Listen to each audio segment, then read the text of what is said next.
لیکن یہ بہت بڑا ظلم ہے اور یہ اس وقت تقریباً اپنی ایکسٹریم کو پہنچ چکا ہے، خصوصاً ہمارے سب کانٹیننٹ کے اندر. اور اس طرح کے جب بھی کوئی معاملات ہوتے ہیں تو اس میں اولین ذمہ دار ظاہر ہے علماء سو ہوتے ہیں. علماء حق کی نہیں میں بات کرتا، اہل تشیع کے ہاں بھی جو علماء سو ہیں جن کی اکثریت ذاکرین کے اندر پائی جاتی ہے، وہ بیسیکلی مجرم ہیں اس سارے معاملے میں، کہ جنہوں نے اب یعنی ایک طرف مکتب اہل بیت کی بات ہو رہی ہے اور کئی ایک چیزیں جو اہل سنت کے ہاں اس طریقے سے لوگوں کو کلیئر نہیں ہے لیکن شیعہ کے ہاں ان کو کلیئر ہے. جیسے غدیر خم کی حدیث ہے، من کنت مولاہ فہذا علی مولاہ. اس حدیث میں نبی الاسلام نے دو بھاری چیزیں جو چھوڑی تھیں، صحیح مسلم میں اوپر تلے 4 احادیث ہیں انٹرنیشنل نمبر کے مطابق 6225 سے لے کے 6228 تک. آپ نے مکے سے مدینے آتے ہوئے خم نامی گاؤں میں خطبہ دیا اور فرمایا اے لوگو آگاہ ہو جاؤ، میں بھی ایک انسان ہوں، قریب ہے کہ اللہ کا قاصد یعنی موت کا فرشتہ میرے پاس آئے اور میں اس کی دعوت قبول کر لوں. میں اپنے بات تم میں 2 بھاری چیزیں چھوڑ کے جا رہا ہوں. ان میں سے پہلی چیز اللہ کی کتاب ہے، اس میں ہدایت ہے، اس میں نور ہے. تم اللہ کی کتاب کو پکڑو، اپنا تعلق اس کتاب کے ساتھ مضبوط کرو. اللہ کی کتاب اللہ کی رسی ہے، جو اسے پکڑے گا ہدایت پہ ہوگا، جو چھوڑ دے گا گمراہ ہو جائے گا.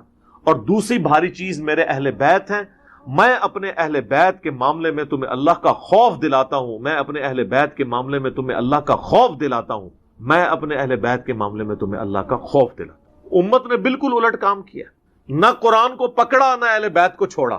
یعنی قرآن کو پکڑنے کا حکم تھا، قرآن کو چھوڑ دیا، اور اہل بیت کے ساتھ حسن سلوک کا حکم تھا، اہل بیت کو چھوڑا نہیں، سب کو ہی قتل کر دیا. امت بالکل الٹ چلی. اب یہاں پہ غدیر خم پہ میرے کئی ایک کلپ یوٹیوب پہ لاکھوں لوگ دیکھ چکے ہیں.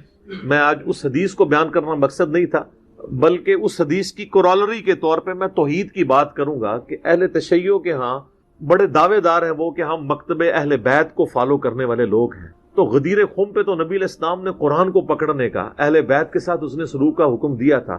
یہ جو کچھ اہل تشیع کے ممبروں سے شرک بیان ہو رہا ہے، غالی رافضیوں کے، یہ کیا تعلیمات تھی اہل بیت کی؟ آپ دعائے کمیل بڑی اہل تشیع کے ہاں یعنی ایک ریناؤنڈ ہے، وہ پڑھ کے دیکھیں. اس طرح کی کوئی دعا توحید سے بھری ہوئی آپ کو اہل سنت کی کتابوں میں نہیں ملی. نہج البلاغہ میں مولا علی رضی اللہ تعالیٰ عنہ علیہ السلام کے خطبات قرآن کے حوالے سے اور توحید کے حوالے سے پڑھ کے دیکھیں، کمال کے خطبات ہیں. ان میں تو شرک قریب پھٹک ہی نہیں سکتا. پھر اصول الکافی جو حدیث کی بنیادی کتاب ہے اہل تشیع کے ہاں، جس طرح ہمارے ہاں صحیح بخاری اور صحیح مسلم ہے، اس میں اگر آپ شروع میں چیپٹر پڑھیں کتاب الکفر والایمان، سر اتنی گاڑی توحید ہے اور اتنی ننگی تلوار ہے اس میں توحید کی کہ اس طرح کی آپ کو سخت احادیث بخاری مسلم میں نہیں توحید کے حوالے سے ملیں گی. اور سب سے بڑھ کے قرآن جو غدیر خم پہ چھوڑا، قرآن کی توحید جو ہے تو بالکل ننگی تلوار ہے. لیکن جب جاہل علماء سو، جاہل ذاکرین ممبروں پر بیٹھیں اور امت کو لوریاں سنانا شروع کر دیں تو وہ پھر غلو کریں گے. اور اس کا رزلٹ اس وقت یہ ہے کہ پہلے یہ فتنہ سب کانٹیننٹ میں اس طرح نہیں تھا. ایران میں تو اللہ کا فضل ہے کہ اس طرح کے معاملات نہیں ہیں. شام میں نصیریہ ایک فرقہ ہے اہل تشیع کا، جو مولا علی کو خدا مانتے ہیں، نعوذ باللہ، الوہیت کلیم کر. اہل تشیع کے علماء نے ان کی باقاعدہ تکفیر کی. ایران کے جو اس وقت بھی جو ان کے سپریم لیڈر بھی ہیں اور آیت اللہ ہیں خامنائی صاحب، کلیئر کٹ وہ تکفیر کرتے ہیں ان کی، جو مولا علی کے بارے میں الوہیت کلیم کریں رضی اللہ تعالیٰ عنہ علیہ السلام. اب انہی کے معاملات یہاں پہ بھی چلنے شروع ہو گئے ہیں. یہاں پہ ممبروں سے وہ مولا علی جل جلالہ نعوذ باللہ، بلکہ وہ مولا حسین جل جلالہ، اور وہ کہتے ہیں اہل بیت جو کائنات کا نظام نعوذ باللہ اہل بیت چلا رہے ہیں. اور بھائی یہ کائنات اللہ نے بنائی ہے، یہ کائنات کا نظام بھی اللہ چلا رہا ہے. مولا علی کو بھی اللہ نے بنایا ہے اور مولا علی کو اللہ نے موت دے دی. اب وہ قیامت تک جنتوں میں زندہ ہیں، دنیا سے ان کی موت ہو چکی، کوئی دنیا کا نظام نہیں چلا رہے مولا علی.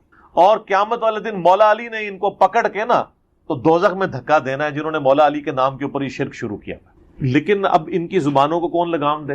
اب کچھ عرصے سے اہل تشیع کی میٹنگز ہونا شروع ہوئی ہیں. ان کے جو بڑے بڑے علماء ہیں نا، انہوں نے باقاعدہ کانفرنسز کال کی ہیں، باقاعدہ ریٹن فارم میں انہوں نے کفر کے فتوے نکالے ہیں ان جو نصیریہ ٹائپ کے جو اہل تشیع میں غالی رافضی موجود ہیں کہ بھئی یہ اسلام سے خارج ہیں. اگر یہ علی کو خالق علی کو مالک اور علی کو رازق ماننا شروع کر دیں گے تو یہ تو مولا علی کی سکھائی ہوئی توحید کے ہی منافی ہے۔ لیکن اب وہاں پہ کیا ہے، وہ کہتے ہیں جی ذاکرین کا وہی موقف ہے، وہ کہتے ہیں جی کہ یہ جو علماء دین بیان کر رہے ہیں نا یہ تو کتابوں میں ہے، ہم جو دین لے کے چل رہے ہیں وہ سینہ بسینہ ٹرانسفر ہوا ہے، ٹھیک ہے، وہی بیماری جو اہل سنت کے ہاں بھی پائی جاتی ہے۔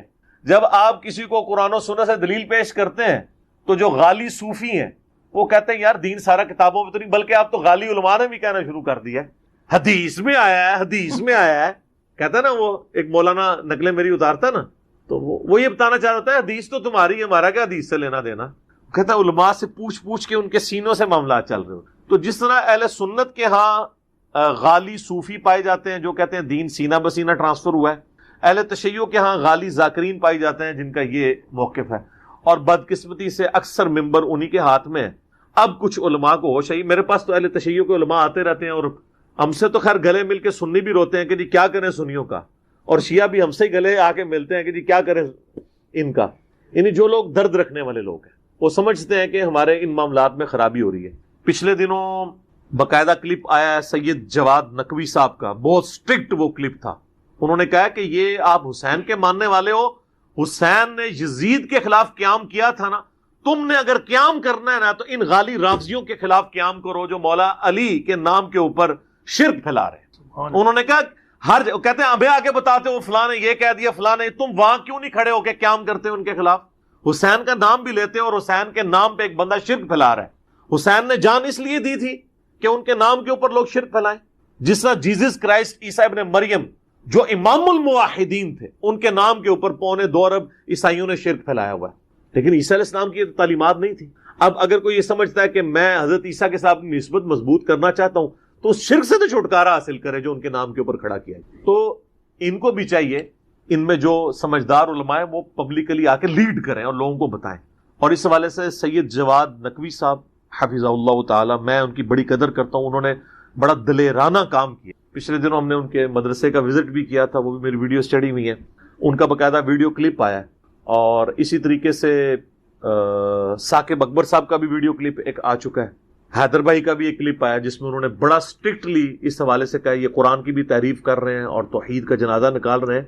یعنی یہ عجیب و غریب معاملات ہیں کہ آپ نے چلیں علم لگائے تھے ایک نشانی کے طور پہ، اب ان جھنڈوں کے آگے آپ نے لا کے جناب کھانا رکھنا شروع کر دیا ہے، تابوتوں کے آگے لا کے کھانا رکھنا شروع کر دیا ہے، جس طرح کے ہندو قبروں کے سامنے لا کے کھانا رکھتے ہیں، اور ہمارے اہل سنت کے ہاں لوگ مزارات کے آگے لا کے وہ سارا کھانا رکھ رہے ہوتے ہیں، اور پھر یہاں پہ اکتفا نہیں ہے بلکہ علم کو تابوتوں کو سجدے کرنے شروع کر دی۔ تو یہ سجدہ کسی کے ہاں بھی جائز نہیں، نہ سجدہ تعظیمی، اور سجدہ عبادت تو ہے ہی کفر ہے، اگر کوئی تعظیم کے لیے بھی کرتا ہے وہ بھی حرام ہے۔ اگلی شریعتوں میں اجازت تھی، اس شریعت میں تو حرام ہو چکا ہے، اہل سنت اہل تشیع کا اجماع ہے، میں اس کے دلائل میں نہیں پڑھنا چاہتا، یعنی ایک جو چیز ایگریڈ اپان، جو چیز اجماع سے ثابت ہو اس کے لیے دلیل دینے کی ضرورت نہیں۔ تو اس وقت ان علماء کی ذمہ داری ہے کہ فرنٹ سے لیڈ کریں، اور جو لوگ اہل تشیع میں فرنٹ سے لیڈ کر رہے ہیں میں ان کو یعنی دل سے قدر کرتا ہوں، اور بلکہ میں یہ کہتا ہوں کہ اہل سنت میں بھی اتنا جگرا ہونا چاہیے کہ وہ بھی اپنے اس طرح کے غالی صوفیوں کے خلاف مقدمات کریں۔ ویسے تو ہمارے اہل سنت کے ہاں بریلوی مکتبہ فکر کے جو علماء ہیں وہ مخالفت تو کرتے ہیں قبر پرستی کی، لیکن جب ان کو کہیں کہ ان قبر پرستوں کو روکیں قبر پہ سجدے کرنے سے تو اس کے لیے وہ تیار نہیں ہوتے۔ تو اگر آپ کے مسلک کی بدنامی ہو رہی ہے ان کی وجہ سے تو ان کو روکیں، لیکن اہل تشیع اس میں ایک سٹیپ آگے ہیں، وہ ان تمام علماء کے خلاف باقاعدہ کورٹ میں مقدمے کرتے ہیں، ان کو جیلوں میں ڈلوایا ہوا ہے جنہوں نے یہ نعرے لگوائے ہیں علی رازق علی خالق نعوذ باللہ۔ اہل تشیع نے باقاعدہ ان کے خلاف مقدمے کیے کورٹ میں جا کے اور ان کو جیلوں میں ڈلوایا کہ ان کی وجہ سے ہمارے مسلک کی بدنامی ہو رہی ہے، یہ ہمارا عقیدہ نہیں ہے۔ تو یہ بڑے جرت والا کام ہے، اہل سنت میں بھی لوگوں کو سامنے آنا چاہیے۔ اگر ہم سامنے آئیں گے تو ہمیں تو آپ ویسے ہی ہم آپ کو برے لگیں گے کہ آپ تو مطلب ہمیں غلط سمجھتے ہیں۔ آپ خود جن چیزوں کو غلط سمجھتے ہیں ان کے لیے تو آپ سامنے آئے نا۔ ہم تو نہ شیعہ کے اوپر مقدمہ کریں گے نہ سنیوں کے اوپر، ہم تو اپنا مقدمہ عوام کی عدالت میں پیش کریں۔ کیوں؟ کیونکہ نہ میں وہابی نہ میں بابی، میں ہوں مسلم علمی کتابی۔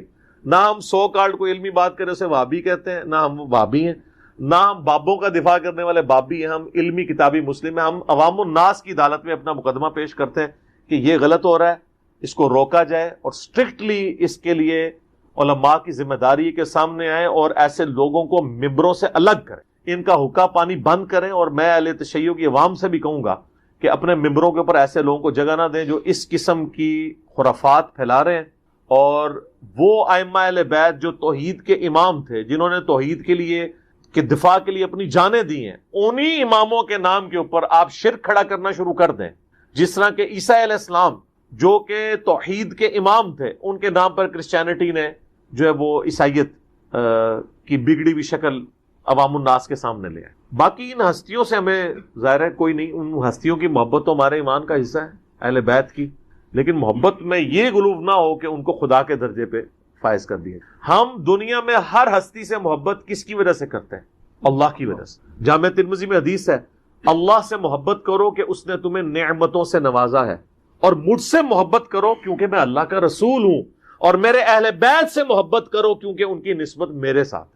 تو یہ ساری نسبتیں الٹیمیٹلی ہم ان نسبتوں کو ان کی جو عقیدتوں اور محبتوں کا دم بھرتے ہیں، کس بنیاد پہ؟ اللہ کی وجہ سے۔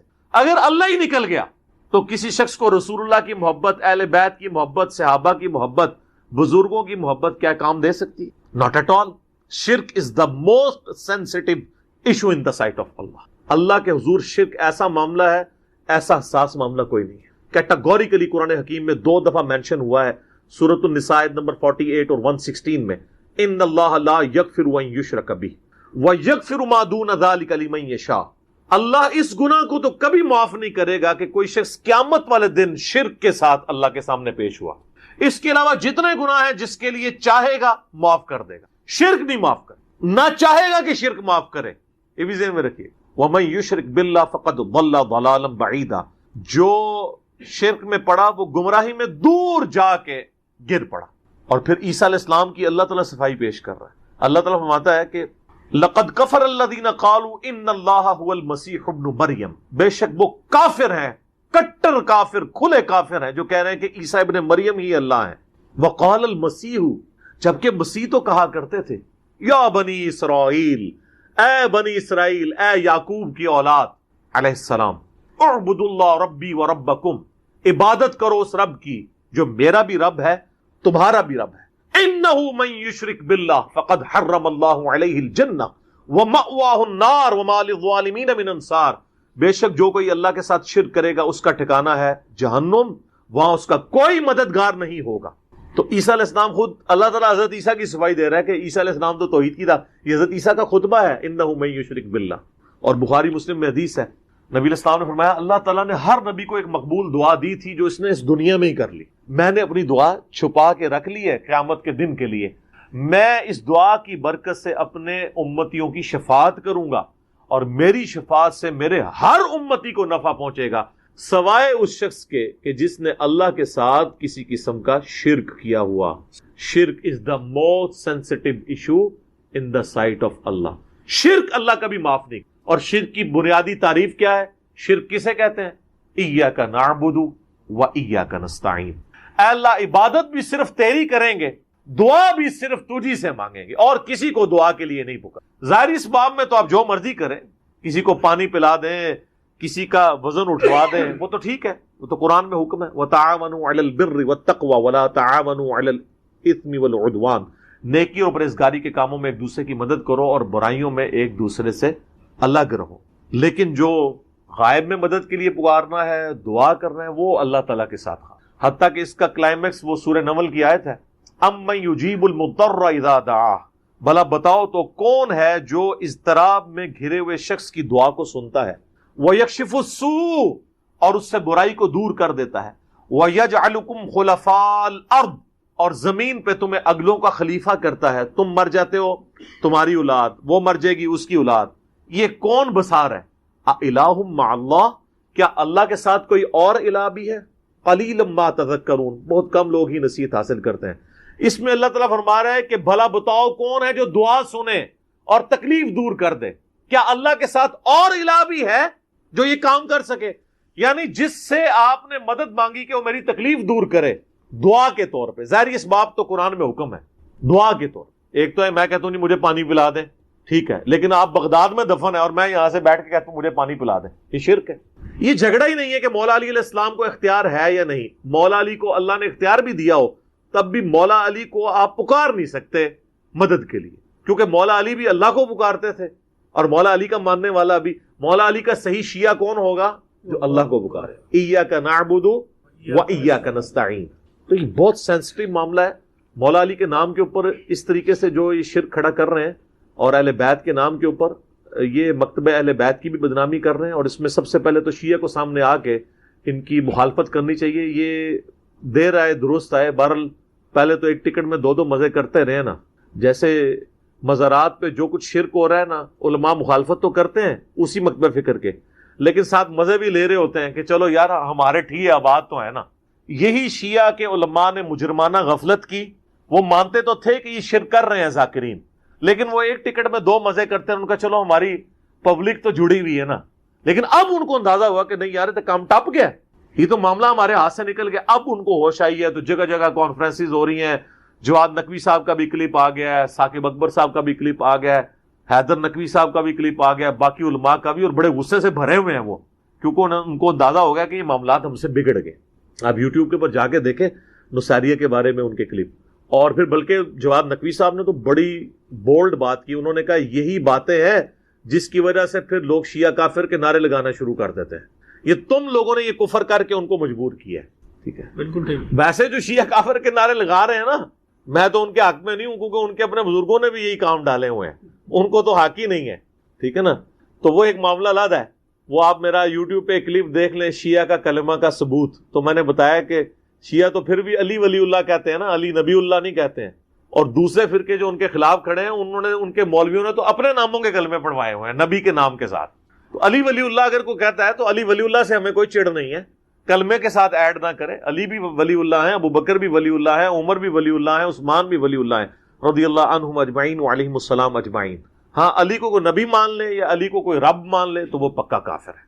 تو وہ والے معاملات ایک الگ سے. اور یہاں پہ اہل سنت کی بھی ذمہ داری ہے کہ ان کے اندر جو غالی صوفی ہیں اور وہ اس قسم کے نعرے لگوا رہے ہیں, اور وہ ذکر خفی کی بنیاد کے اوپر وہ جس طریقے سے یعنی حلولیت کا اور وحدت الوجود کی ایک بگڑی ہوئی شکل مانتے ہوئے عجیب و غریب قسم کے یعنی. اور یہاں پہ بھی ایک اس طرح کا ایک طبقہ تھا, میں آن ایئر ان کا نام نہیں لیتا کیونکہ وہ پھر ایک بڑا کنٹروورشل ایشو بن جائے گا. بہرحال اوورآل بریلوی علماء نے خود یعنی اس ایک خاص طبقے کو اپنے مکتبہ فکر سے فتوے لگا کے باہر نکال دیا, کفر کے فتوے ان کے اوپر لگائے, اسی وجہ سے کہ وہ اس طرح کا شرک یعنی ننگا شرک کرنا شروع ہو گئے. لیکن شرک چاہے ننگا ہو یا چھپا ہوا ہو, دونوں ہی شرک منع ہے. عبادت کی ہر شکل اللہ کے علاوہ کسی اور کے لیے منع ہے, اور اس کی اعلیٰ ترین شکل وَإِيَّاكَ نَسْتَعِينُ, یہ تو خاص اللہ کے ساتھ ہے. اس لیے اللہ نے اسے اسپیشلی ذکر کیا ہے کہ عبادت بھی اللہ کی اور دعا بھی اللہ سے. حالانکہ دعا خود سے عبادت تھی, الگ سے ذکر کی ضرورت ہی نہیں, لیکن اللہ کو پتا تھا زیادہ شرک اسی میں ہونا ہے. اس امت میں شرک فی صفات والا جو معاملہ ہے نا, اس میں بڑا شرک یہی والا ہوا ہے. فی ذات تو بہت کم شرک ہے. یعنی ہمارے ہاں یہ چند غالی نصیریہ ہیں, کچھ غالی صوفی ہیں جو ذات میں شرک کریں, ورنہ اوورال سب اللہ کو ایک ہی مانتے ہیں. صفات میں جو شرک آیا نا, غیر اللہ کو استعانت کے لیے استغاثے کرنا, یہ بڑا خطرناک معاملہ. اور میں آپ کو مزے کی بات بتاؤں, آپ اگر پازیٹیولی دعوت پیش کریں تو بڑے ایفیکٹ اس کے نکلتے. یہ کوئی 2010 یا 11 کی بات ہے. میں اسلام آباد میں I-10 میں ایک اہل تشیع بھائی تھے, انہوں نے مجھے یعنی افطار کے اوپر بلایا. رمضان کا ہی مہینہ تھا, کچھ 7-8 ان کے بھائی بیٹھے ہوئے تھے. وہ خود بھی بہت بڑے عالم دین ہیں, میں نام نہیں لیتا, پھر وہ ایک پرسنل بات ہو جائے گی. تو وہاں پہ بیٹھے ہوئے نا یہی استعانت کا مسئلہ چھڑ گیا. میں نے کہا یا علی مدد نہ کہیں, آپ ویسے مولا علی سے محبت کا اظہار کریں لیکن مدد کے لیے نہ پکاریں. تو وہ کہنے لگے نہیں, ہم تو ان کو وسیلہ اور توسل سمجھتے ہیں, اللہ ہی کو پکارتے ہیں ہم, لیکن یا علی مدد کا مطلب آپ کو سمجھ نہیں آیا. میں نے کہا یار مجھے اردو نہیں آتی ہے, مجھے عربی نہیں آتی ہے. وہ کہتے ہیں یا علی مدد کا مطلب یہ ہوتا ہے کہ اے اللہ ہماری مدد کر علی کے وسیلے سے. میں نے کہا یہ تو نہیں ہے, اس کے لیے تو یہی جملہ بولا جائے گا جو آپ بول رہے ہیں. آپ تو ڈائریکٹ یہ الفاظ استعمال کرتے ہیں, یا اہل سنت کے ہاں لوگ یا شیخ عبد القادر جیلانی المدد کہہ رہے ہوتے ہیں, تو یہ تو منع ہے. پھر وہ خیر تھوڑا کھل کے سامنے ہے. وہ کہنے لگے دیکھیں نہیں, قرآن میں بھی تو آیا نا وَاسْتَعِينُوا بِالصَّبْرِ وَالصَّلَاةِ, صبر اور نماز کے ذریعے مدد چاہو. میں نے کہا آگے بھی پڑھو نا, ان اللہ مع الصابرین. تو میں نے کہا اس کا مطلب کیا ہے؟ کہتے ہیں دیکھیں نہیں, صبر اور نماز بھی تو غیر اللہ ہے. تو میں نے کہا اگر صبر و نماز غیر اللہ اور اس کی مدد مانگی جا رہی ہے تو پھر آپ صبح و شام کہتے ہیں المدد یا نماز، المدد یا صبر، میری مدد فرمائیے، کہتا نہیں. تو میں نے کہا کیا مطلب ہوا اس کا پھر؟ دیکھیں جی، یہ جو انٹرپریٹیشن آپ نے کی بالکل غلط ہے. اس طرح کے الفاظ حدیث میں نہیں ہیں. حدیث شریف جو صحیح بخاری میں ہے، یہ کتاب العلم چیپٹر میں، اس میں الفاظ ہیں میں نے نبی علیہ السلام سے 2 پیالے لیے، ایک تمہارے سامنے ظاہر کر دیا یعنی قرآن و سنت کا علم، ظاہر علم کے پیالے تھے وہ، اور دوسرا اگر میں تمہارے سامنے بیان کروں تو تم میری رگے جاں کاٹ دو. علم میں معرفت کا تو کہیں بیچ میں ذکر ہی نہیں ہے، یہ تو انہوں نے خود اپنا لقمہ اس کے منہ میں ڈالا ہے. اب لاجیکلی سپیکنگ اگر آپ اس سے مراد یہ صوفیاء کا جو ایک سو کالڈ سلسلہ چل رہا ہے یا علم لدنی کے نام کے اوپر دھوکہ دے رہے ہیں، تو پھر میرا معصومانہ سوال ہے کہ جو تصوف کے سلاسل ہیں، قادریہ، چشتیہ، نقشبندیہ، سہروردیہ، یا پہلے ہوا کرتے تھے جنیدیہ، طیفوریہ اور باقی، ان میں کس سلسلے کے اندر حضرت ابو ہریرہ آتے ہیں؟ حضرت ابو ہریرہ کا تو کسی سلسلے میں نام تک موجود نہیں. تو اگر علم لدنی ان کے ذریعے ٹرانسفر ہوا ہے تو حضرت ابو ہریرہ تو آنے چاہیے نا، ٹھیک ہے نا؟ تو کہیں موجود ہی نہیں ہے.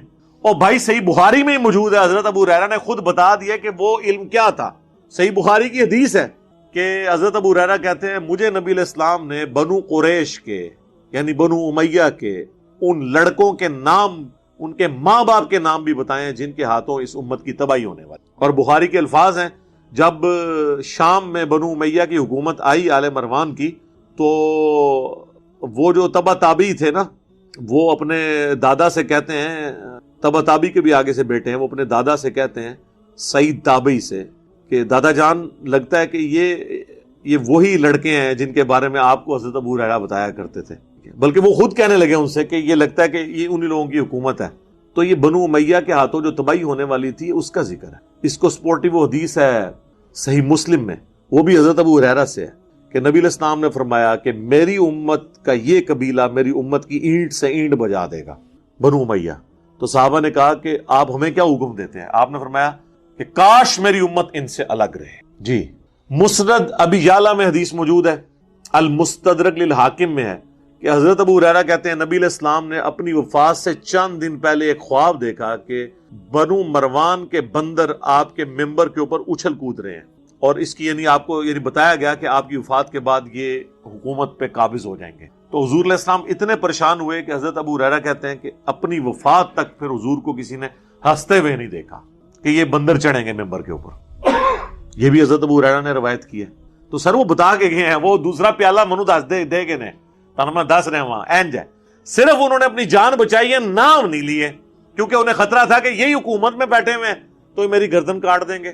حسین تو ہر کوئی بندہ نہیں بنتا نا سر، یعنی آخری درجے میں اجازت ہے آپ یعنی اپنا جو جان بچانے کے لیے کسی لیول تک کمپرومائز کر سکتے ہیں، برائی کو دل میں برا جانتے ہوئے.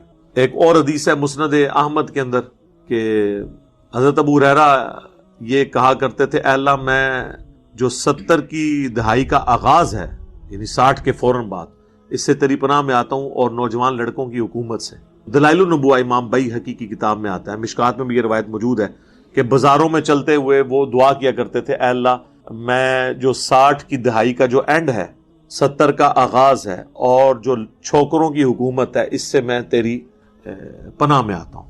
اور اللہ تعالیٰ نے ان کو دیکھ لیں پہلے ہی موت دے دی ہے، وہ 59 ہجری میں فوت ہوئے ہیں. 60 ہجری میں یزید جو ہے وہ امیر بن گیا اور 61 ہجری میں واقعہ کربلا ہو گیا. تو یہ حضرت ابو ہریرہ جس چیز کی طرف اشارہ کرتے تھے نا، وہ یہ بنو امیہ کے ذریعے امت کی تباہی ہونے والی یہ خبریں تھی، غیبی خبریں جو ان کو بتائی گئی تھی. اس کا کوئی علم معرفت، علم لدنی سے کوئی تعلق نہیں ہے، ورنہ تو حضرت ابو ہریرہ ان کے سلاسل کے اندر ہوتے.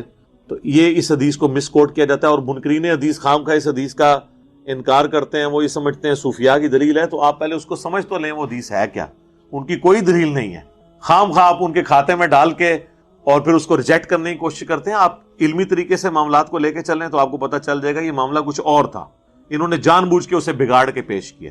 جناب بخاری اور مسلم دونوں میں ایک حدیث ہے، سیدہ عائشہ کہتی ہیں کہ جس نے یہ کہا کہ نبی علیہ السلام نے کچھ دین جو اللہ کی طرف سے ان کو بتایا گیا تھا وہ لوگوں تک پہنچایا اور کچھ چھپا لیا، اس نے اللہ پہ بھی جھوٹ باندھا، رسول اللہ پہ بھی جھوٹ باندھا. یہ کچھ چھوٹا ہلکا جملہ نہیں ہے. اور پھر اما عائشہ نے کہا کہ سورۃ المائدہ پڑھ کے دیکھو، اللہ کے نبی کو تو اللہ نے حکم دیا تھا، یا ایھا الرسول بلغ ما انزل الیک من ربک، اے رسول پہنچا دیجئے جو اللہ نے آپ کی طرف وحی کیا ہے، اور اگر آپ نے نہ پہنچایا تو آپ نے بھی رسالت کا حق ادا نہ کیا۔ اما عائشہ یہ آیت پڑھ کے کہتی تھی کہ جب رسول اللہ کو اللہ یہ کہہ رہا ہے کہ تم نے رسالت کا کام ہی پورا نہیں کیا، اگر آپ نے امت تک دین نہیں پہنچایا، تو یہ کیسے ہو سکتا ہے کہ حضور باتیں چھپا لیں؟ اور سر یہ پہنچانے کی ذمہ داری پوری امت تک کے لیے تھی، خاص لوگوں تک نہیں۔ خاص لوگوں کو صرف وہ باتیں بتائی گئی ہیں جن کا تعلق عام دین کے ساتھ نہیں تھا، مستقبل کی خبروں کے ساتھ تھا، جیسا کہ حذیفہ ابن یمان کے بارے میں صحیح بخاری میں آتا ہے، رازدار رسول تھے، انہیں منافقین کے نام بتائے گئے تھے۔ وہ نام ہمیں پتہ چلے نہ چلے، اس سے دین کی کہیں سٹرکچر میں کوئی فرق نہیں پڑتا۔ جو دین سے متعلق چیزیں، یہ تو دین کہہ رہے ہوتے ہیں نا کہ جی سینہ بہ سینہ دین ٹرانسفر ہو رہا ہے، اور ان کے سینوں میں وہ دین ٹرانسفر ہو رہا ہے جو قرآن و سنت کے بالکل خلاف ہے۔ اگر اس کے حق میں ہوتے ہم مان لیں گے۔ جو جلی دین ہے سامنے روزے روشن کی طرح عیاں، اس کو چھوڑ کے کوئی اور چیز لے آئے بالکل اس کے اپوزٹ، ہم اسے کیسے مان لیں؟ صحیح مسلم میں حدیث ہے، نبی علیہ السلام نے حجۃ الوداع کے موقع پر فرمایا کہ میں اپنے بعد تم میں وہ چیز چھوڑ کے جا رہا ہوں کہ اسے مضبوطی سے پکڑ لوگے، کبھی گمراہ نہیں ہوگے، اور وہ اللہ کی کتاب ہے۔ جو صحیح مسلم میں خطبہ ہے نا حجۃ الوداع کا، اس میں اللہ کی کتاب کا ذکر ہے اور کسی چیز کا نہیں۔ سنت کو ماننا کتاب اللہ ہی کو ماننا ہے۔ من یطع الرسول فقد اطاع اللہ، جس نے رسول کی اطاعت کی گویا اس نے اللہ کی اطاعت کی۔ البتہ المستدرک للحاکم میں موجود ہے، الموطا امام مالک کی روایت تو کمزور ہے، حاکم میں ہے کہ نبی علیہ السلام نے فرمایا کہ میں تم میں دو چیزیں چھوڑ کے جا رہا ہوں، ایک اللہ کی کتاب اور دوسرے اس کے نبی کی سنت، ان کو مضبوطی سے پکڑ لوگے کبھی گمراہ نہیں ہو۔ تو سر حجۃ الوداع پہ کوئی صحابی نہیں کھڑا ہوا جس نے کہا یا رسول اللہ وہ جو دوسرا پیالہ ہے علم لدنی والا، وہ میں نے آگے پہنچانا ہے یا نہیں پہنچانا؟ جناب مسلم شریف میں الفاظ ہیں جو یہاں موجود ہیں، جو دین ہے ان لوگوں تک پہنچا دیں جو یہاں پہ موجود نہیں۔ تو وہاں تو کسی نے نہیں کہا یا رسول اللہ دونوں پیالے پہنچانے ہیں یا ایک، ہے ہی ایک تھا۔ اور یوم النہر کا جو خطبہ ہے بخاری اور مسلم کا، اس میں موجود ہے جو یہاں پہ موجود ہے ان تک پہنچا دیں جو یہاں پہ موجود نہیں، جس میں آپ نے پھر گواہی بھی لی تھی، صحابہ نے کہا کہ آپ نے دین پہنچا دیا، 3 دفعہ انگلی آسمان کی طرف بلند کر کے نیچے کی کہ اے اللہ اللہم اشہد اللہم اشہد اللہم اشہد۔ وہاں کسی نے کہا یا رسول اللہ وہ خاص باتیں میں آگے بتا دوں۔ اور سر جو غدیر خم کا خطبہ ہے صحیح مسلم میں 6225 سے 6228 تک، نبی علیہ السلام کا حجۃ الوداع کے بھی بعد خطبہ ہے، وفات سے 2 مہینے پہلے۔ اے لوگو آگاہ ہو جاؤ، میں بھی ایک انسان ہوں، قریب ہے کہ اللہ کا قاصد یعنی موت کا فرشتہ میرے پاس آئے اور میں اس کی دعوت قبول کر لوں۔ میں اپنے بعد تم میں 2 بھاری چیزیں چھوڑ کے جا رہا ہوں، ان میں سے پہلی چیز اللہ کی کتاب ہے، اس میں ہدایت ہے، اس میں نور ہے، تم اللہ کی کتاب کو پکڑو، اپنا تعلق اس کتاب کے ساتھ مضبوط کرو۔ اللہ کی کتاب اللہ کی رسی ہے، جو اسے پکڑے گا ہدایت پہ ہوگا، جو چھوڑ دے گا گمراہ ہو جائے گا۔ اور دوسری بھاری چیز میرے اہل البیت ہے، میں اپنے اہل البیت کے معاملے میں تمہیں اللہ کا خوف دلاتا ہوں، اللہ کا خوف دلاتا ہوں، اللہ کا خوف دلاتا ہوں، 3 دفعہ فرمایا۔ امت بالکل الٹ چلی، نہ قرآن کو پکڑا نہ اہل بیت کو زندہ چھوڑا، بالکل الٹ چلی امت۔ اب وہاں پر یہی حدیث آگے بھی چلتی ہے بقیہ کتابوں میں، جامعہ ترمذی میں کچھ حصہ اس کا موجود ہے کہ نبی علیہ السلام نے پھر حضرت علی کا ہاتھ یوں بلند کر کے کہا من کنت مولاہ فہذا علی مولاہ، جس کا مولا میں اس کا مولا علی۔ اور یہ حدیث مسند امام احمد میں ڈیٹیل کے ساتھ ہے، سنن نسائی الکبریٰ کے اندر ہے۔ نبی علیہ السلام نے صحابہ سے کہا النبی اولیٰ بالمؤمنین من انفسہم وازواجہ امہاتہم، سورہ احزاب کی اس آیت کے تحت آپ نے کہا کہ کیا میں مومنین کی جانوں پر ان سے بڑھ کر حق رکھتا ہوں؟ میری بیویاں امت کی مائیں ہیں۔ سب نے کہا بلا یا رسول اللہ۔ تو آپ نے پھر حضرت علی کا ہاتھ پکڑ کے کہا من کنت مولاہ فہذا علی مولاہ، پھر جو میرا حق اپنے اوپر تسلیم رکھتا ہے نا، حق ولایت، حق قرابت، تو وہ حضرت علی کا حق بھی تسلیم کر۔ اور پھر آپ نے کہا اے اللہ اس سے محبت رکھ جو علی سے محبت رکھے، اس سے دشمنی رکھ جو علی سے دشمنی رکھے۔ تو حضرت علی سے اوپر تو کوئی نہ ہوا، ٹھیک ہے، اس حوالے سے تو حضرت علی سے پوچھ لیتے ہیں کہ کوئی یہ، اور سارے سلسلوں میں حضرت علی کو ڈالا ہوا ہے انہوں نے تصوف میں، وہ کہتے ہیں مولا علی سے چلتے ہیں، تو مولا علی سے ہی پوچھ لیتے ہیں کہ آپ کو کوئی خاص بات دی؟ تو بخاری مسلم میں کئی ایک طرق ہیں جس میں حضرت علی سے پوچھا گیا کہ آپ تو حضور کے سب سے قریبی تھے، آپ کو کوئی ایسا دین کا حصہ بتایا جو باقیوں کو نہ بتایا ہو۔ مسلم کے الفاظ ہیں ایک حدیث میں کہ حضرت علی غصے میں آ گئے، یہ حدیث بخاری میں بھی ہے مسلم میں، اور انہوں نے کہا کہ ہمیں رسول اللہ نے کوئی ایسی بات نہیں بتائی قرآن کے علاوہ جو باقی لوگوں کو نہ بتائی ہو، دین حضور بتا کے گئے ہیں، ہاں رہا فہم قرآن تو وہ ہر مومن کا حصہ ہے، قرآن کو کوئی کتنا سمجھ لے۔ قرآن دیا ہے امت کو حضور نے، قرآن چھوڑ دیا انہوں نے، باقی بابوں کی کتابیں پکڑی ہوئی ہیں۔ عقیدہ قرآن کے اندر ہے، غدیر خم قرآن، حجت الوداع قرآن، وصیہ رسول قرآن۔ اور پھر حضرت علی نے کہا ہاں ایک چیز ہے میرے پاس، شکر وہ انہوں نے بتا دی، وہم بھی نکال دیا۔ انہوں نے اپنی تلوار کی نیام میں سے ایک صحیفہ نکالا اور کہا کہ یہ ہے۔ تو وہ بندے کہنے لگے وہ خاص گل، انہوں نے کہا کیا لکھا ہے؟ انہوں نے کہا میں دس دینا وہاں، اس میں لکھا ہوا ہے کہ جو غیر اللہ کے نام پر ذبح کرے اس پہ اللہ کی لعنت، غیر اللہ کے نام کی جو نیاز دیتا ہے اللہ کی نام لعنت اس پہ۔ اور اس میں لکھا ہے جو اپنے باپ پہ لعنت کرے اس پہ اللہ کی لعنت، جو بدعت جاری کرے اس پہ اللہ کی لعنت، اور جو راستے کے نشان ہٹا دے۔ ریگستان کے علاقوں میں نا نشان بنے ہوتے تھے، وہ کوئی چھیڑخانی کرنے کے لیے نشان شفٹ کر دے، جس طرح ایرو ادھر ہے ادھر کر دیا تو ریگستان میں تو بندہ مر گیا نا، ظاہر ہے اونٹوں پہ سفر کر رہا ہے، کئی دن تک پانی نہیں ملنا، تو آپ نے فرمایا اس پہ بھی اللہ کی لعنت جو ریگستان کا اس طرح راستہ بدل دے۔ اور ایک اور روایت میں بخاری مسلم کے آتا ہے کہ جس نے مدینے میں بدعت کو جاری کیا یا کسی بدعتی کو پناہ دی اس پہ اللہ کی لعنت، اللہ کے فرشتوں کی لعنت، تمام لعنت کرنے والوں کی لعنت، اور قیامت والے دن نہ اللہ اس کا کوئی فرض قبول کرے گا نہ کوئی نفل قبول۔ یہ مولا علی نے اس صحیفے سے پڑھ کے سنا کہ یہ اس میں لکھا ہے، ساری لعنتاں انہوں تے ہی پی رہی نے، یہ سارے کام وہی کرتے نے۔ انہوں نے قرآن و حدیث نو چھوڑ کے اپنے بابیاں لہرو کر لے ہوئے نے، انہوں نے جناب یعنی قرآن و حدیث کے نام کے اوپر سواریاں سوار کر کے تو درباروں پہ جا کے پھینک دی۔ یہاں تو مکے مدینہ کی آواز لگا رہے تھے نا گاڑیوں میں کہ یہ مکے مدینے میں لے کے جا رہے ہیں، لیکن فلانے شاہ ٹمکانے شاہ تے فلانے شاہ اوتھے جا کے سواریاں لاتی ہیں انہوں نے، مکے مدینے تے پہنچی کوئی نہیں وہاں۔ تو لانتے تو ساری یہ کھٹ رہے ہیں اس میں، یہ جتنی لانتے بھیجی گئی ہیں ساری انہی کے اوپر پڑ رہی ہیں۔ اور اس میں کہ جو اپنے باپ کا نام بدل لے اس پہ بھی اللہ کی لعنت، اللہ کے فرشتوں کی لعنت، تمام لعنت کرنے والوں کی لعنت۔ انہوں نے باپ کا نام تو نہیں بدلا لیکن انہوں نے اپنا باپ ضرور بدل لیا ہے۔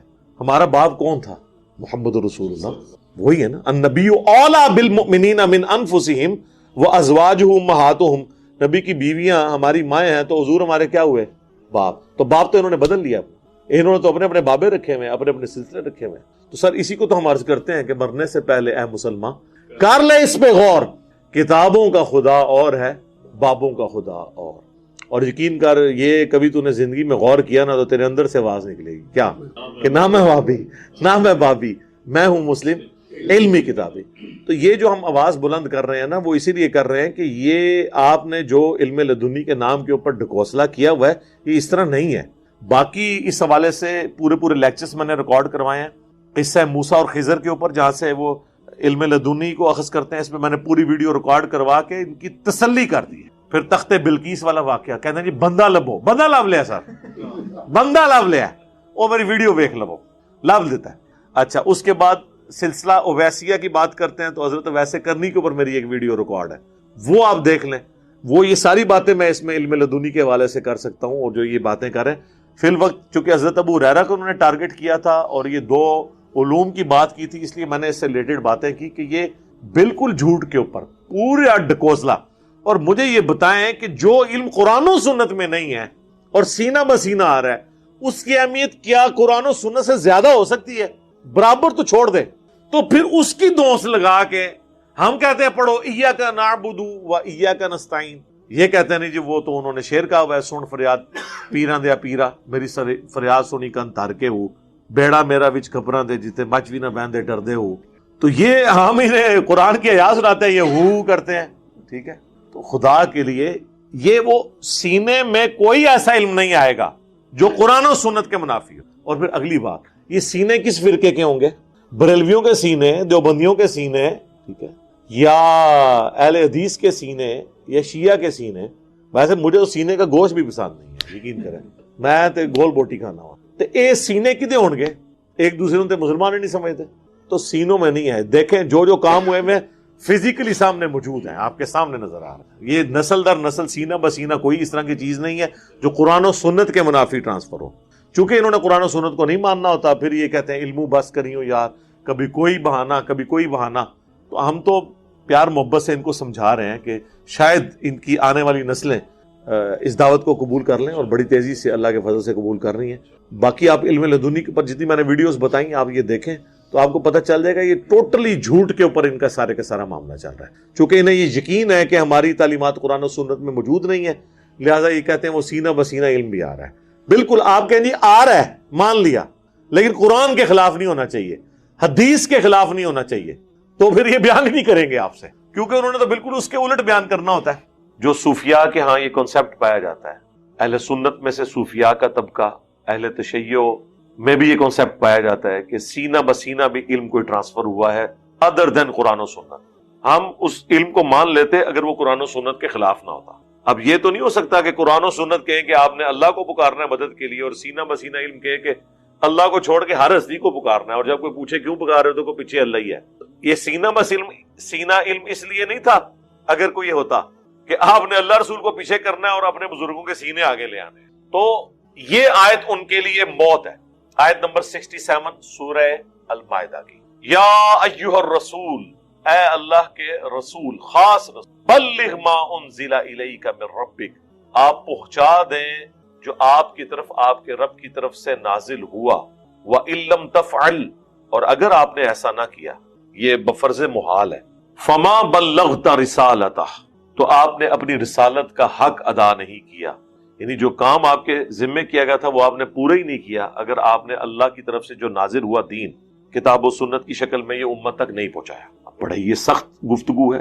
سورہ الاعراف کے سٹارٹ میں آیا کہ جن لوگوں کی طرف ہم نے پیغمبروں کو بھیجا ہم ان سے بھی پوچھیں گے اور پیغمبروں سے بھی پوچھیں گے کہ انہوں نے اپنا کام کیا یا نہیں۔ اللہ کے سامنے تو سارے اکاؤنٹیبل ہیں، جواب دیں۔ اس آیت کے کانٹیکسٹ میں اہل تشیع کا کہنا یہ ہے کہ یہ آیت غدیر خم پہ نازل ہوئی اور یہ پہنچانے سے مراد سیدنا علی کی ولایت کا اعلان تھا، من کنت مولاہ فہذا علی مولا۔ میرے بھائی، تعویل خاص کے اعتبار سے تو سب سے پہلے جو نبی علیہ السلام پہ نازل ہوا پہنچانے کے لیے وہ تو یہ کتاب ہے جس سے آپ کوسوں دور ہوئے ہوئے ہیں۔ اہل بیت کی محبت میں آپ وہ عقیدے ان کے ساتھ منسوب کر رہے ہیں جو قرآن میں لکھے نہیں ہوئے، نہ اہل بیت کی تعلیمات ہیں۔ تو یہ جس جگہ بھی نازل ہوئی ہو اس سے کوئی فرق نہیں پڑتا، نبی علیہ السلام کو جو کچھ اللہ نے بتایا وہ آپ نے آگے پہنچا دیا۔ اسی طریقے سے الیوم اکملت لکم دینکم واتممت علیکم نعمتی، اس کے کانٹیکسٹ میں سورۃ المائدہ کی اس آیت کے کانٹیکسٹ میں میرا ایک ویڈیو کلپ بھی اسی قرآن کلاس سے اپلوڈ ہوا تھا، خلیفۃ الرسول کون ہے، اس میں نے تفصیلی گفتگو اس حوالے سے کی ہے، آج میں ریپیٹ نہیں کروں گا۔ بہرحال یہ جو آیت ہے یہ سیدہ عائشہ سلام اللہ علیہا نے کوٹ کی مسروق تابی کو، جو بخاری اور مسلم میں بڑی رکت انگیز حدیث ہے۔ میں نے یہ کئی ایک ویڈیوز میں خصوصاً معراج النبی صلی اللہ علیہ وآلہ وسلم کی ویڈیو کہ کیا نبی صلی اللہ علیہ وآلہ وسلم نے اللہ کا دیدار کیا تھا، اس میں بھی بیان کی۔ بخاری اور مسلم دونوں میں حدیث ہے، مسلم میں ذرا تفصیل کے ساتھ ہے۔ مسروق تابی کہتے ہیں جن کی کنیت تھی ابو عائشہ، وہ کہتے ہیں کہ میں حجرہ عائشہ کے باہر ٹیک لگا کے بیٹھا ہوا تھا اور یہ سیدہ عائشہ کے شاگرد تھے، انہوں نے اپنی بیٹی کا نام بھی عائشہ رکھا ہوا تھا، نام ان کا تھا مسروق، ابو عائشہ ان کی کنیت تھی۔ وہ کہتے ہیں کہ سیدہ عائشہ نے پردے کے اندر سے فرمایا کہ اے مسروق، جو بھی 3 باتوں کا قائل ہے نا تو اس نے اللہ پر جھوٹ باندھا، اس کے رسول پہ بھی جھوٹ، اور وہ تینوں عقیدے جو ہے نا جھوٹ باندھنے والے وہ امت میں پائے جاتے ہیں، چونکہ امت نے تو بابوں کو فالو کیا، کتابوں کو تو کیا نہیں ہے۔ اور ان کا پہلا عقیدہ یہ کہ جس کا یہ عقیدہ ہے نا کہ نبی علیہ السلام نے اللہ کو دیکھا تھا تو اس نے اللہ پہ جھوٹ باندھا۔ اب میں اس کی تفصیلات میں نہیں جاؤں گا، میرے معراج والا آپ لیکچر دیکھ لیں۔ خواب میں دیکھنا ثابت ہے جامعہ ترمذی کی، معراج کی رات نہیں، عام حالت۔ دوسرا، جس نے کہا کہ نبی علیہ السلام غیب کا علم خود جان لیا کرتے تھے، پھر اما عائشہ نے ہر ایک کے اگینسٹ آیات قرآن سے پڑھی کہ اللہ تعالیٰ قرآن میں فرماتا ہے اس کے غیب کو وہی جانتا ہے، 5 غیب کی کنجی ہیں جو اللہ کے سوا کوئی نہیں جانتا، اور سورۃ الانعام کی آیت تلاوت کی کہ اللہ کا احاطہ آنکھیں نہیں کر سکتی، وہ آنکھوں کا احاطہ کر لیتا ہے۔ اور پھر تیسرا کہا کہ جس نے یہ کہا نا کہ رسول اللہ نے اپنی وحی میں سے کچھ حصہ چھپا لیا تھا، کچھ بتایا کچھ چھپا لیا، یا اسی کی ایکسٹینشن کہ وہ چھپایا اور خاص لوگوں کو بتایا، تو اس نے بھی اللہ اور اس کے رسول پہ جھوٹ باندھا۔ اس تیسرے عقیدے پہ اما عائشہ نے یہ آیت پڑھی کہ جب قرآن کہہ رہا ہے یا ایھا الرسول بلغ ما انزل الیک من ربک وَإِن لَّمْ تَفْعَلْ فَمَا بَلَّغْتَ رِسَالَتَهُ، اے نبی پہنچا دیجئے، اے رسول پہنچا دیجئے جو اللہ نے آپ کی طرف نازل کیا، اور اگر آپ نے یہ نہ پہنچایا تو آپ نے رسالت کا حق نہ ادا کیا۔ تو انہوں نے کہا اس نے اللہ اور اس کے رسول پہ جھوٹ باندھا، جس نے یہ کہا کہ اللہ کے نبی کو اللہ کوئی بات بتائے اور وہ امت تک نہ پہنچائیں۔ اما عائشہ تو ڈائریکٹ قرآن سے رزلٹ نکالتی تھی، آپ کہتے ہیں قرآن ڈائریکٹ نہیں پڑھنا چاہیے بندہ گمراہ ہو جاتا ہے، اما عائشہ اپنا ہر عقیدہ قرآن سے ڈائریکٹ نکالتی تھی آیت پڑھ کے۔ پھر بخاری اور مسلم میں جو یوم النحر کا خطبہ ہے جو آپ نے قربانی والے دن دیا، جب آپ نے اعلانیہ صحابہ سے پوچھا کیا میں نے اپنے رب کا پیغام تم تک پہنچا دیا، تو سب نے بیک زبان کہا تھا آپ نے پہنچا دیا، آپ نے پہنچانے کا حق ادا کر دیا، آپ نے ہماری بڑی خیر خواہی فرمائی۔ اور یہی خطبہ صحیح مسلم میں آتا ہے آپ نے حجۃ الوداع کے دن بھی دیا۔ پھر آپ نے 3 دفعہ آسمان کی طرف انگلی یوں اٹھا کے تو صحابہ کی طرف کی، اللہم اشہد اللہم اشہد اللہم اشہد، اے اللہ گواہ رہنا گواہ رہنا گواہ رہنا، یہ مان رہے ہیں کہ میں نے تیرا پیغام ان تک پہنچا دیا۔ وہاں تو سر کوئی شخص نہیں کھڑا ہوا کہ یا رسول اللہ آپ نے مجھے جو خاص باتیں بتائی تھی وہ میں نے آگے پہنچانی ہے کہ نہیں پہنچانی۔ آپ نے فرمایا اب تمہاری ذمہ داری ہے کہ جو بات تم تک پہنچی اس کو دوسرے لوگوں تک پہنچا دو۔ بعض اوقات جسے بات بتائی جا رہی ہوتی ہے وہ زیادہ یاد رکھنے والا ہوتا ہے بنسبت اس کے کہ جو بات پہنچا رہا ہوتا ہے، اور یہ پریکٹیکلی ثابت ہوا۔ جتنے ہمارے مین سٹریم کے اہل سنت کے امام ہیں وہ سب نان عربک ہیں، جن کی حدیث کی کتابیں ہم نے ٹیبل پہ رکھی ہیں، بخاری ہو، مسلم ہو، ابو داؤد ہو، ترمذی ہو، تو وہ نبی الاسلام کی پیش گوئی پوری ہوئی۔ تو ادھر کسی صحابی نے نہیں کہا یا رسول اللہ آپ نے مجھے جو خاص سینہ بسینہ علم دیا ہے وہ بھی میں نے پہنچانا ہے، یا کوئی کھڑا ہو کے کہ حضور ذرا سائڈ پہ آؤ میں ایک گل کرنی ہے۔ اس زمانے میں چیزیں ہوتی نہیں تھی بھئی، سب سے زیادہ اگر کوئی حقدار تھا وہ تو مولا علی تھے نا، جن سے حضور کی آگے نسل چلنی تھی، آل محمد صلی اللہ علیہ وسلم۔ بخاری مسلم دونوں میں حدیث ہے، ایک شخص آ کے پوچھتا ہے سیدنا علی سے کیا آپ کو رسول اللہ نے کوئی خاص ایسا علم دیا جو باقیوں کو نہ بتایا ہو؟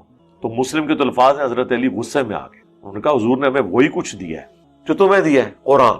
البتہ ایک فہم قرآن ہے، قرآن کی سمجھ وہ ہر مسلمان کا حصہ ہے، لیکن وہ فہم قرآن کا یہ مطلب نہیں کہ ایاک نستعین کے بعد یا علی مدد یا شیخ عبد القادر جیلانی مدد نکل آئے گا۔ فہم قرآن یہ ہے کہ جو قرآن میں لکھا ہوا ہے نا، جو اس کا معنی ابل ابل کے باہر نکل رہا ہے نا، کہ تیری عبادت کرتے ہیں، تجھی سے دعا مانگتے ہیں، وہ مان لیا جائے۔ یہ کہتے ہیں فہم کا مطلب یہ ہے کہ بالکل الٹ چلنا ہے، فہم قرآن۔ پھر انہوں نے کہا ہاں ایک چیز ہے، ایک صحیفہ حضور نے مجھے لکھوایا تھا اور شکر ہے مولا علی نے نکال لیا، ورنہ وہ کوئی شاید انہوں نے اور کاٹ لینی سی۔ وہ بخاری مسلم میں تلوار کی نیام میں سے انہوں نے وہ نکالا صحیفہ، اور اس نے کہا حضرت کے لکھے تھے؟ انہوں نے کہا بڑی خاص گلاں لکھی ہیں۔ حضرت علی نے کہا اس میں نبی الاسلام نے ہمیں لکھوایا تھا کہ جو غیر اللہ وہ بھی تواڈے تے لعنتاں ساریاں بھیجی ہیں، جو مدینے میں بدعت کو جاری کرے اس پہ اللہ کی لعنت، اللہ کے فرشتوں کی لعنت، تمام لعنت کرنے والوں کی لعنت، یعنی بنو امیہ پہ اور ان کے چاہنے والوں پہ۔ اچھا جی، اور اس کے علاوہ بھی جتنے بدعتی ہیں۔ دوسرا جو غیر اللہ کے نام کی نیاز دے، غیر اللہ کے نام کی قربانی کرے، اس پہ اللہ کی لعنت، اللہ کے فرشتوں کی لعنت، تمام لعنت کرنے والوں کی لعنت۔ اے لکھیا جی حضرت علی نے صحیفہ میں کھول لیا، دریافت کر لیا، بخاری مسلم ہی لکھیا ہے۔ تیسرا، مسلمان اگر کسی کافر کو قتل کر دے تو اس کے بدلے میں اسے قتل نہیں کیا جائے گا، اس کی وہ دیت لی جائے گی۔ اور مسلمانوں کے قیدیوں کے احکامات، جن کی حضرت علی کو ضرورت پڑنی تھی جنگ جمل صفین میں کہ ان کے ساتھ آپ نے کیا سلوک کرنا ہے۔ ظاہر ہے کہ ان کی عورتوں کو لونڈیاں تو نہیں بنانا، نہ ان کے مردوں کو غلام بنانا ہے، مسلمان تھے، ان کے ساتھ کیسے ٹریٹ کرنا ہے، جو حضرت علی کی ڈیوٹی تھی وہ نبی الاسلام نے لکھوائی بھی تھی، یہ اس میں لکھا ہوا تھا۔ مولا علی نے کہا یہ لکھا ہوا ہے، وہ بھی راز نہیں رہنے دیا حضرت علی نے۔ اب مجھے بتائیں، جب سیدنا علی جو حضور کے اتنے قریبی تھے، ان کو نبی الاسلام نے قرآن اور جو احکامات دیے انہوں نے امت تک پہنچا دیے، کوئی علم سینہ بس سینہ نہیں ہے، تو بابت شاہی کوئی نہیں، سینہ بس سینہ مولا علی سے بڑا کس کا سینہ ہو سکتا ہے؟ اور رہ کے ان کے پاس کہانی رہ گئی ہے وہ حضرت ابو ہریرہ والی، جو حدیث کو انہوں نے بالکل ٹیمپر کیا صحیح بخاری کی، کہ ابو ہریرہ کہتے ہیں میں نے حضور سے 2 پیالے لیے ہیں، ایک میں نے ظاہر کر دیا اور ایک اگر ظاہر کروں تو تم میری گردن مار دو۔ وہ کہتے ہیں وہ جو ظاہر نہیں نا انہوں نے کیا وہ یہی تھا، ٹھیک ہے نا، چشتی رسول اللہ، اشری تھانوی رسول اللہ، ظاہر ہے گردن ہی بچے گی نا تہاڈی، جو تمہیں پونکو گے بچ دیتے نہ ہو پھر علم میں گردن۔ وہ کہتے ہیں اے خاص معرفت یہ گلاں سن، انا الحق سبحانی معظم و شانی لوائی اعظم من لوائی محمد، میرا جھنڈا محمد کے جھنڈے بھی بڑا ہوگا۔ یہ سارے بکواسیات جڑے تہاڈے بابے کرتے رہے نے، اے او کہندے نے او سی او تائیں تے حضرت ابو ہریرہ کہندے سن میری گردن ماری جائے۔ اچھا، ان کو بھی پتہ ہے کہ اتنی پٹھی باتیں ہیں کہ اس کے بعد گردن ہی کٹتی ہے، تو پھر سب تصوف کے سلسلے میں تو امام حضرت ابو ہریرہ ہونے چاہیے تھے، آپ کے تو کسی سلسلے میں حضرت ابو ہریرہ آتے ہی نہیں ہیں، یہ سارے سلسلے تو حضرت علی تک جاتے ہیں یا حضرت ابو بکر تک جاتے ہیں، تو آپ کا تو جھوٹ یہیں پکڑا گیا۔ اور حضرت علی کا سٹیٹس آپ کو میں نے پہلے بتا دیا، تو حضرت ابو ہریرہ سے بھی پوچھ رہے ہیں نا کہ حضرت کون سا علم لدنی آپ کو دیا گیا ہے، وہ پیالے کیا ہیں؟ وہ صحیح بخاری میں ہی ہے کہ مجھے نبی الاسلام نے بنو قریش کے ان لونڈوں کے نام بتائے، ان لڑکوں کے جن کے ہاتھوں امت کی تباہی ہونے والی، اور بخاری مسلم دونوں میں حدیث ہے۔ حضرت ابو ہریرہ کہتے ہیں نبی الاسلام نے فرمایا تھا کہ میری امت کا یہ قبیلہ قریش، اور وہ قریش سے مراد بنو ہاشم نہیں تھا، بنو امیہ، میری امت کی اینٹ سے اینٹ بجا دے گا۔ تو صحابہ نے کہا یا رسول اللہ آپ ہمیں کیا حکم دیتے ہیں؟ آپ نے فرمایا کاش میری امت ان سے الگ رہے۔ اس وقت امت خیر منی کوئی نہیں گل، جتھے حضور کاش یہ خواہش دا اظہار کرتے رہے، اللہ دے فضل نال امت نے کوئی نبی دی خواہش پوری نہیں کی تھی۔ امت نو نبی نے کہا کہ میں اہل بیت کے بارے میں تمہیں اللہ کا خوف دلاتا ہوں 3 دفعہ، صحیح مسلم میں غدیر قوم۔ امت نے کہا نہیں، اسی وہی کرنا ہے جو کرنا ہے، 50 سال ہوئے نے نبی الاسلام کو دنیا سے گئے، قبر میں اترے ہوئے، اور پوری اولاد ان کی ذبح کر دی، اور آج تک قاتلین کا دفاع کر، تو کسی نصیحت کا خیال نہیں کیا۔ قرآن تو ویسے ہی پسے پش ڈال دیا نا جی، قرآن کی تو بات ہی نہ کرے۔ تو ظاہر ہے جن کی حکومت ہے، آپ ان کو یہ کہیں کہ تمہارے ہاتھوں امت کی تباہی ہونے والی ہے، ٹھیک ہے جی، تو وہ تو پھر گردن ہی کاٹیں گے نا۔ انہوں نے پکڑ کے اسے علم لدنی بنا دی۔ تو میں نے اس پہ تفصیلی ایک ایک حدیث جے پی جی اس کے ڈسپلے کرائے، بڑی مینیجبل فارم میں وہ ویڈیو ہے، ضرور دیکھیں۔ علم لدنی انجینئر محمد علی مرزا، حضرت ابو ہریرہ کے 2 علوم انجینئر محمد علی مرزا، یہ دونوں لکھیں رومن میں، وہی ویڈیو کھلے گی۔ اور سیر حاصل گفتگو میں نے اس حوالے سے کی ہے تاکہ کوئی اس میں نقب نہ ڈال سکے، کیونکہ بعض منکرین حدیث نے پھر بخاری کی اس حدیث کو کہا یہ فیبریکیٹڈ ہے۔